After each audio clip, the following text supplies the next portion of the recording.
नमस्कार विद्यार्थी मित्र मैत्रिणींनो. करंट अफेअर्स बाय मेघाली या मराठी यूट्यूब चॅनलवरती आपले मनपूर्वक स्वागत. इथे आपण डेली करंट अफेअर्सचे इम्पॉर्टंट 12 क्वेश्चन्स पाहतो, जे तुम्हाला आपल्या येत्या MPSCच्या सर्व परीक्षांमध्ये, सर्व सरळ सेवा परीक्षांमध्ये आणि सर्व केंद्रीय परीक्षांमध्ये नक्कीच पाहायला मिळतील. त्यामुळे चॅनलवरती जर तुम्ही पहिल्यांदा आले असाल तर चॅनलला लाईक करा, जास्तीत जास्त विद्यार्थ्यांपर्यंत हा चॅनल शेअर करा, जेणेकरून सगळ्यांना या चॅनलचा उपयोग होईल आणि चॅनल सबस्क्राईब करायला विसरू नका. सगळ्यात महत्त्वाची गोष्ट म्हणजे लेक्चर शेवटपर्यंत पाहण्याचा प्रयत्न करा आणि आपला टेलिग्राम चॅनल देखील आहे, त्या चॅनलला देखील फॉलो करा. तर पाहूयात आजच्या म्हणजे 17 जानेवारी 2026च्या चालू घडामोडी. प्रश्न पहिला,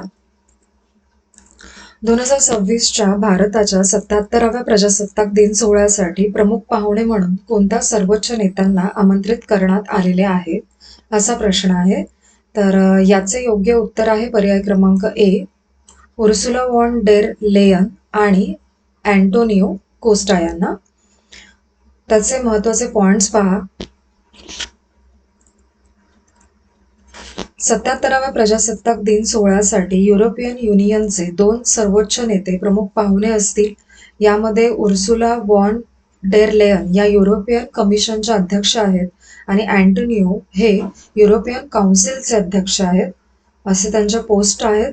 आणि इतिहासात पहिल्यांदा EUच्या सर्वोच्च नेतृत्वाला एकत्रितपणे भारताच्या प्रजासत्ताक दिनाचे निमंत्रण देण्यात आलेले आहे. आणि 27 जानेवारी 2026 रोजी 16वी भारत EU शिखर परिषद पार पडणार आहे. आपला रिपब्लिक डे विषय थोडक्यात जाणून घ्या. 26 जानेवारी 1950 रोजी भारत प्रजासत्ताक राष्ट्र बनले आणि 26 जानेवारी ही तारीख 1930 मध्ये पूर्ण स्वराज्य घोषणेच्या स्मरणार्थ निवडण्यात आली आहे.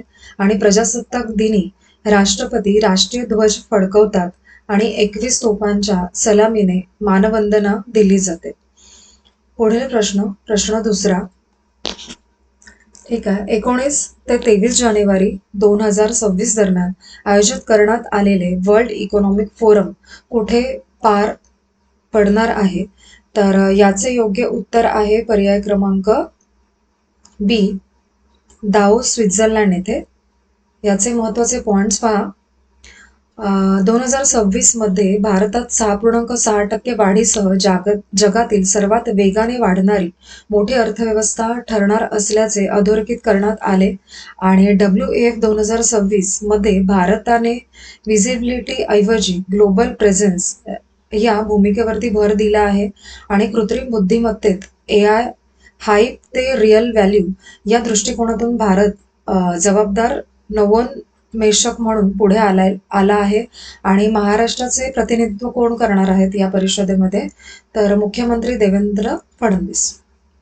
थोडक्यात वर्ल्ड इकॉनॉमिक फोरम बद्दल सांगायचे झाले तर त्याची स्थापना 1971 मध्ये क्लॉस श्वाब यांनी केली आणि ती स्वित्झर्लंडमधली गैरनफा संस्था आहे. आणि त्याचा मुख्य उद्देश काय आहे तर सार्वजनिक खाजगी सहकार्यांद्वारे जागतिक समस्या सोडविणे हा त्याचा प्रमुख उद्देश आहे. पुढील प्रश्न तिसरा. इंडियन पोस्टची न्यू फ्रँचायझी स्कीम 2.0 कोणत्या तारखेपासून अंमलात आलेली आहे? तर याचे योग्य उत्तर आहे पर्याय क्रमांक ए, 1 जानेवारी 2025 पासूनच ती लागू झालेली आहे. पण त्याचे महत्वाचे पॉइंट्स पहा. त्याचा उद्देश काय आहे तर टपाल सेवांचा विस्तार करणे व स्वयंरोजगाराच्या संधी निर्माण करणे हा त्याचा उद्देश आहे. फ्रँचायझी सुरू करण्यासाठी किमान 10वी उत्तीर्ण असणे व मूलभूत संगणक ज्ञान असणे ही त्याची पात्रता आहे. आणि या योजनेअंतर्गत स्पीड पोस्ट, नोंदणीकृत पत्रे, पार्सल्स आणि मनी ऑर्डर सेवा दिल्या जातील. या त्यामध्ये सर्व्हिसेस आहेत. आणि इंडियन पोस्टबद्दल सांगायचे झाले तर त्याची स्थापना 1 ऑक्टोबर 1854 मध्ये इंडियन पोस्ट ऑफिस ऍक्ट 1954 अंतर्गत झाला. आणि भारत सरकारच्या दूरसंचार मंत्रालयाअंतर्गत ते कार्यरत आहे. आणि मार्च 2025 मध्ये 1.60 लाखांहून अधिक टपाल कार्यालयांसह इंडिया पोस्ट हे जगातील सर्वात मोठे टपाल जाळे ठरले. आणि इंडिया पोस्टचे ब्रीदवाक्य 1951 पासून आहे, सर्व्हिस बिफोर हेल्प. पुढील प्रश्न चौथा. काशी तमिळ संगमम या उपक्रमाचा मुख्य उद्देश काय आहे असे विचारलेले आहे. तर याचे योग्य उत्तर आहे पर्याय क्रमांक सी. तमिळनाडू व काशी यांच्यातील प्राचीन संस्कृती व भाषिक नाते अधिक दृढ करणे, हे त्याचे योग्य उत्तर आहे. त्याचे महत्वाचे पॉइंट्स पहा.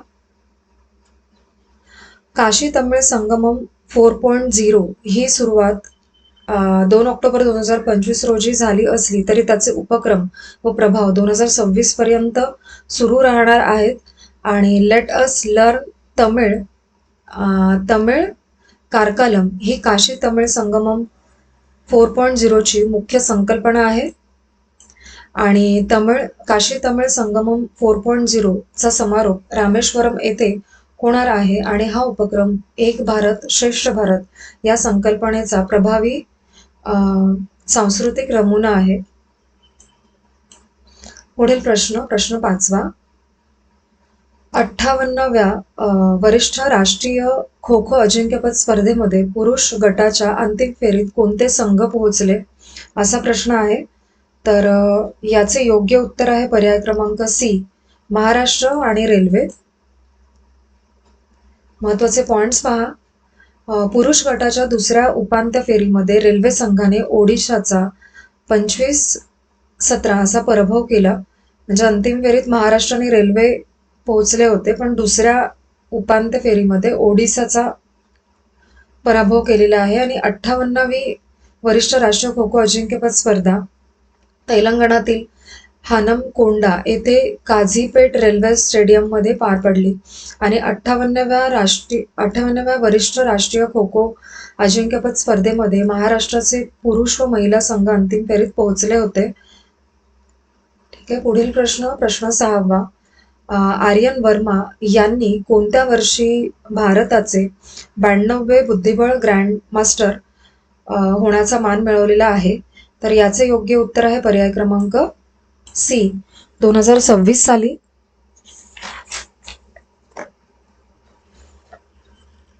त्याचे महत्वाचे पॉइंट्स पहा. 21 वर्षीय आर्यन वर्मा भारताचे 92वे बुद्धिबळ ग्रँड मास्टर ठरलेले आहेत. आर्यन वर्मा यांनी आर्मेनियातील आंद्रानिक मार्गारियन मेमोरियल स्पर्धेत अंतिम ग्रँडमास्टर नॉर्म मिळवला.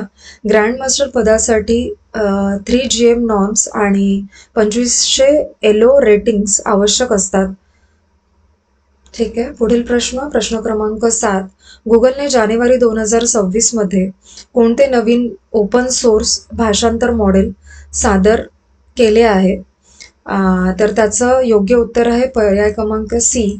ट्रान्सलेट गेमा असं त्याचं उत्तर आहे.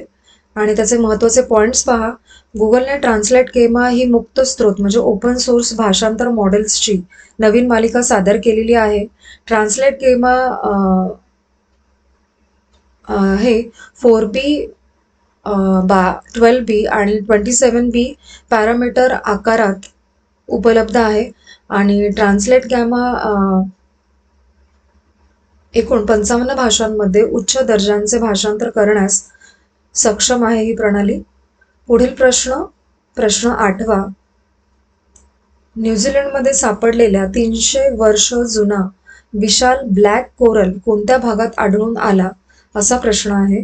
तर याचे योग्य उत्तर आहे पर्याय क्रमांक बी. फियोर्डलँड येथे. त्याचे महत्वाचे पॉइंट्स पहा.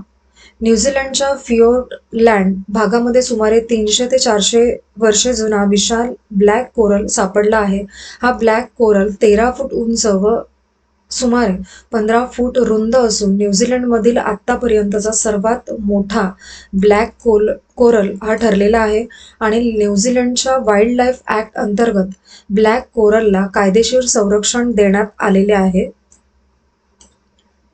पुढील प्रश्न 9वा. असोला भट्टी वन्यजीव अभयारण्य कोणत्या पर्वतरांगेमध्ये स्थित आहे असा प्रश्न आहे. तर याचे योग्य उत्तर आहे पर्याय क्रमांक बी. अरवली येथे. त्याचे महत्वाचे पॉइंट्स पहा. हे अभयारण्य दिल्ली हरियाणा सीमेवरती पसरलेल्या असून पसरले असून फरीदाबाद व गुरुग्राम जिल्ह्यांपर्यंत विस्तारलेले आहे. याचं क्षेत्रफळ सुमारे 32.71 चौरस किलोमीटर आहे आणि हे अभयारण्य नॉर्दर्न अरवली लेपर्ड वाईल्डलाईफ कॉरिडॉरचा महत्त्वाचा भाग आहे. पुढील प्रश्न 10. ऑनलाईन गेमिंग कायद्याअंतर्गत केंद्र सरकारने 16 जानेवारी 2026 रोजी किती अवैध बेटिंग वेबसाईट्स ब्लॉक केल्या आहेत असा प्रश्न आहे. तर याचे योग्य उत्तर आहे पर्याय क्रमांक सी 242. ओके, त्याचे महत्त्वाचे पॉईंट्स पहा.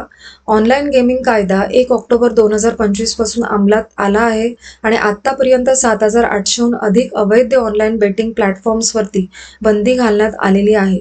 या कायद्यानुसार खेळाडूंवरती नाही तर सेवा प्रदाते, जाहिरातदार, प्रवर्तक आणि आर्थिक सहाय्यकांवर देखील कारवाई केली जाते. पुढील प्रश्न 11. उधमपूर श्रीनगर बारामुल्ला रेल्वे लिंकवरील भारतातील सर्वात लांब रेल्वे बोगदा कोणता आहे असा प्रश्न आहे. तर याचे योग्य उत्तर आहे पर्याय क्रमांक बी टनेल T50. ठीक आहे, त्याचे महत्त्वाचे पॉईंट्स पहा. अटल बोगदा 9.02 किलोमीटर इतका लांबीचा आहे आणि हा 10,000 फुटांपेक्षा जास्त उंचीवरती जगातील सर्वात लांब महामार्ग बोगदा आहे. आणि टनेल T50 12.77 किलोमीटर एवढ्या लांबीचा हा काश्मीर खोऱ्याला भारताशी जोडणारा महत्त्वाचा रेल्वे बोगदा आहे. NATM व TBM तंत्रज्ञानामुळे हिमालयासारख्या कठीण भूभागात सुरक्षित व जलद बोगदा बांधकाम शक्य झाले आहे आणि जोजिला बोगदा पूर्ण झाल्यानंतर तो भारतातील सर्वात लांब व आशियातील सर्वात लांब द्विमार्गी रस्ता बोगदा ठरेल, जे हा इन फ्युचर आपल्याला पाहायला मिळेल. आणि 12वा प्रश्न आपला आजच्या लेक्चरमधला आणि शेवटचा प्रश्न. भारताचा पहिला ग्रीन अमोनिया प्रकल्प कोणत्या राज्यात सुरू झाला आहे? तर याचे योग्य उत्तर आहे पर्याय क्रमांक सी आंध्र प्रदेश येथे. त्याचे महत्त्वाचे पॉईंट्स पहा. ग्रीन प्रकल्पाची नियोजित क्षमता 1.5 दशलक्ष टन प्रतिवर्ष आहे, ज्यामुळे तो जागतिक स्तरावरती सर्वात मोठा ठरला आहे. आणि प्रकल्पात 7.5 गिगावॅट सौर व पवन ऊर्जा, 1950 मेगावॅट इलेक्ट्रोलायझर क्षमता आणि 2 gigawatt round the clock renewable power यांचा समावेश आहे. आणि काकीनाडा प्रकल्प जागतिक बाजारात स्वच्छ ऊर्जा निर्यातासाठी भारताला अग्रगण्य स्थान प्राप्त करून देईल. तर आजचे आपले 17 जानेवारी 2026चे डेली करंट अफेअर्स पाहून झालेले आहेत. माझी एकच विनंती आहे की लेक्चर तुम्ही शेवटपर्यंत पाहत जा आणि लेक्चरला लाईक करा. आणि काही तुमच्या जर सूचना असतील तर तुम्ही मला कमेंट्स करू शकता, त्यानुसार आपण बदल करू शकतो. आणि तुम्ही लेक्चर शेवटपर्यंत पाहिलेत त्याबद्दल थँक्यू सो मच.